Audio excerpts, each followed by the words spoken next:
He murdered his own mother. He kicked his pregnant wife to death. He fed Christians to beasts for sport, doused them in oil, and lit them like torches to amuse his guests. He fancied himself as an artist, an actor, perhaps something of a god. And yet, when Emperor Nero finally fell, abandoned by the Senate, declared an enemy of Rome, and left to take his own life in disgrace, there were those who let loose a sigh of relief, and yet there were also those who mourned. To the aristocracy, Nero was a monster in a toga, a madman on a throne. But to the poor, the slaves, and some in the eastern provinces, he was something more. A man who challenged the old order, who gave them tax deductions and human rights, and who seemed, for all his madness, to understand them. And so, in the wake of his death, the whispers began and continued long after. He's not really dead. He's only gone east. He'll one day return. Thus was born the legend of Nero Redivivus, Nero reborn. A chilling myth that the tyrant would rise again with vengeance in his heart and fire in his wake. Among early Christians, this tale was more than superstition. It was prophecy. Some believed Nero was the Antichrist and his return would signify the end times. Even today, in the darker corners of apocalyptic belief, his name stirs unease. A ghost emperor, a living curse, a beast in human form, waiting to return. Nero was the 5th Roman emperor, ruling from 54 to 68 AD, and is remembered as one of the most infamous figures in Roman history. Ascending to the throne at just 16, he was initially guided by advisors like Seneca and Burrus, but quickly descended into tyranny. Nero's reign was marked by cruelty, extravagance, and paranoia. As mentioned, he had his own mother assassinated, killed his wife Octavia, and possibly his second wife, Poppaea. But perhaps his most notable exploit was supposedly being responsible for the Great Fire of Rome in 64 AD, which many believed he started to clear land for his own palace. Nero scapegoated the Christians for this grand act of arson, subjecting them to horrific tortures. They were torn apart by dogs, crucified, or burned alive as human torches to light his gardens. His erratic behavior, artistic obsessions, and neglect of the empire alienated the Senate and the military. Eventually declared a public enemy by the Senate, Nero fled and took his own life at the age of 30. But that didn't necessarily mean he was gone.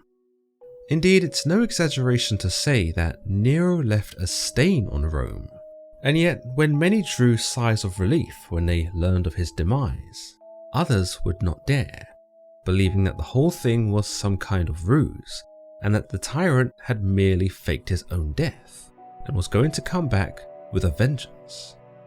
You can certainly see the effect he had on these people, for even his death could not abate their concerns.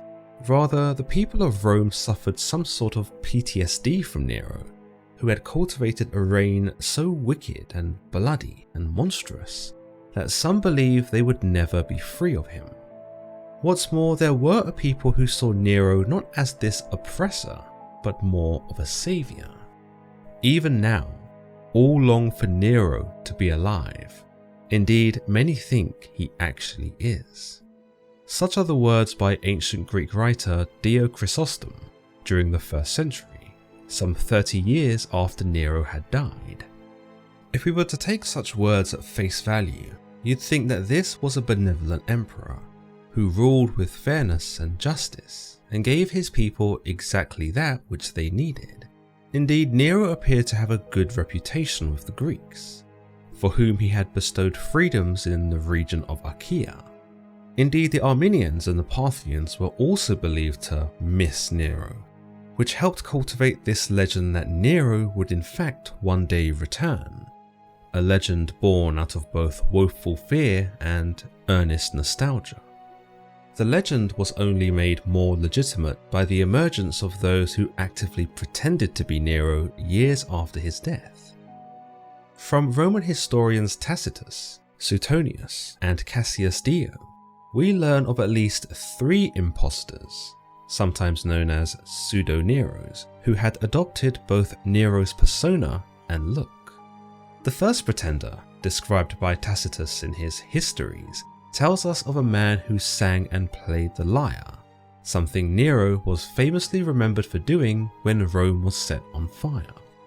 Tacitus notes that he did actually have a resemblance of the dead emperor, and having shown up in 69 AD, a year after Nero's death, it gave him some validity before he was promptly apprehended and executed. The second pretender, described by Cassius Dio, recorded that there was another man who appeared in Asia around 80 AD, who had also mastered the lyre and remarkably looked like Nero too. This man, Dio tells us, was actually named Terentius Maximus, but that he'd actually managed to gain a few followers in Asia under the pretense of being Nero reborn, and only further bolstered his ranks upon advancing to the Euphrates. What's more, he sought refuge with the Parthian leader Artabanus, who, because of his dislike for the Roman Emperor Titus, was either blinded to the ruse or eagerly played along, hoping to reinstate this Nero back on the throne and probably make use of him thereafter. The third pretender, described by Suetonius some 20 years after Nero's death, appears to have been another possible ploy by the Parthians to undermine the then ruler Domitian in favour of their puppet Nero, who again bore an eerie resemblance to the tyrant. The way Suetonius words this in his work The 12 Caesars, however, makes it sound as if the Parthians genuinely believed that this man was Nero, and that when Domitian demanded that the impostor be handed over, they did so with great reluctance, possibly under the threat of an all-out war.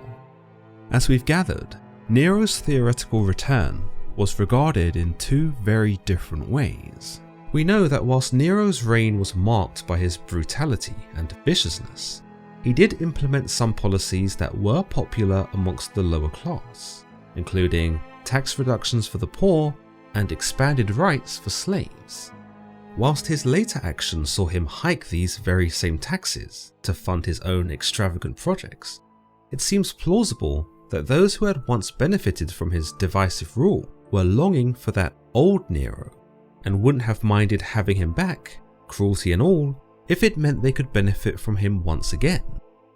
In effect, the nostalgia amongst these people was strong. Another group who had hoped for Nero's return were some 1st century Jews, who were particularly disgruntled over the destruction of the Second Temple in the First Jewish-Roman War. Now, you might say that there was no love lost between these 1st century Jews and Nero. A rebellion and the First Roman-Jewish War had started under Nero's reign. Yet it would appear that this hoping for Nero's return was a matter of the enemy of one's enemy being a friend. The Jews likely didn't trust Nero, nor even like him that much, but they knew that if he returned, he would first exact vengeance upon Rome for having turned its back on him, and cornering him into taking his own life. These Jews seemed content to deal with the consequences of a reincarnated Nero, so long as they got to watch Rome fall first. Naturally, it was the Roman aristocracy that feared such a reality. They had been the ones to banish him, cast him out, stripped away his power, and drove him to this end. And whilst they probably were justified, given Nero's cruelty, you can only imagine how terrified they would be to see that very same man standing in their doorway again. Luckily for them though, the legend of Nero's return only seemed to appear in one surviving text, the Syllabine Oracles. Whilst the surviving version of the Syllabine Oracles we have was believed to have been edited by Christians, it is still nonetheless believed to have originated from Hellenistic Jews, who, given their perspective, were undoubtedly aware of the legend and were probably hoping it would manifest. In fact, they actually make reference to one incident that you might find familiar, stating that the exiled man of Rome, lifting a mighty sword, will cross the Euphrates from Parthia, with many tens of thousands. This eerily echoes the same account from Cassius Dio, who told us of the second impostor who did cross the Euphrates and did bolster his ranks, for which to assault Rome with. In another quote, the text tells us that a fugitive king, likely Nero, would flee to the Parthian Empire and in turn would invade Rome and cause the nobles to dye the ground with their blood.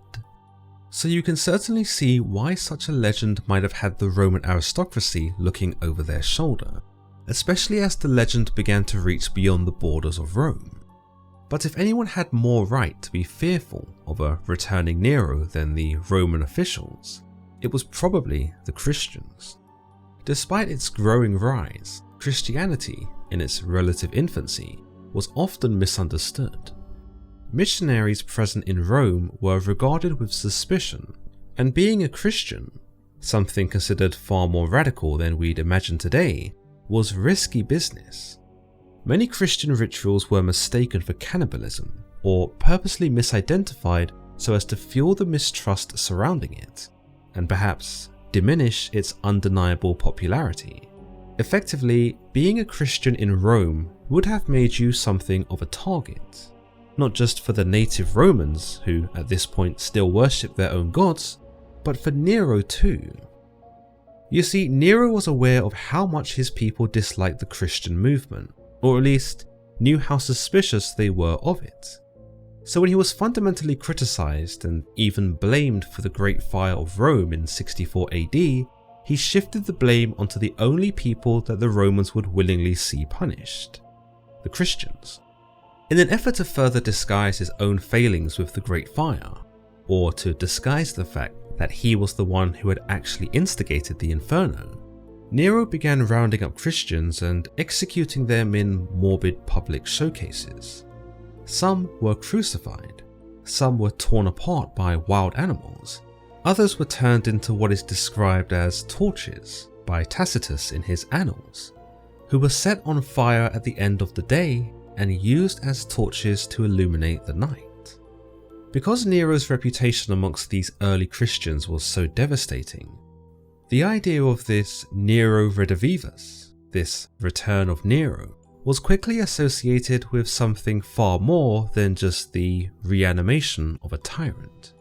No, a man like this was comparable to the greatest calamities and evils, and for him to return, it would surely be evidence of the end times. We see this in some interpretations of chapter 13 of the Book of Revelation, where the emergence of the beast was thought to be a metaphor for Nero. The creature is described as having great authority and power, and that though it had appeared to have sustained a fatal wound, that wound was now healed. The whole world then followed the beast in awe, and they proceeded to worship it. This fatal wound was believed to be the equivalent of Nero's self-implicated wound, that which he is obviously healed from by the devil, and given rebirth to lead the masses astray, and probably torture and kill a bunch more Christians.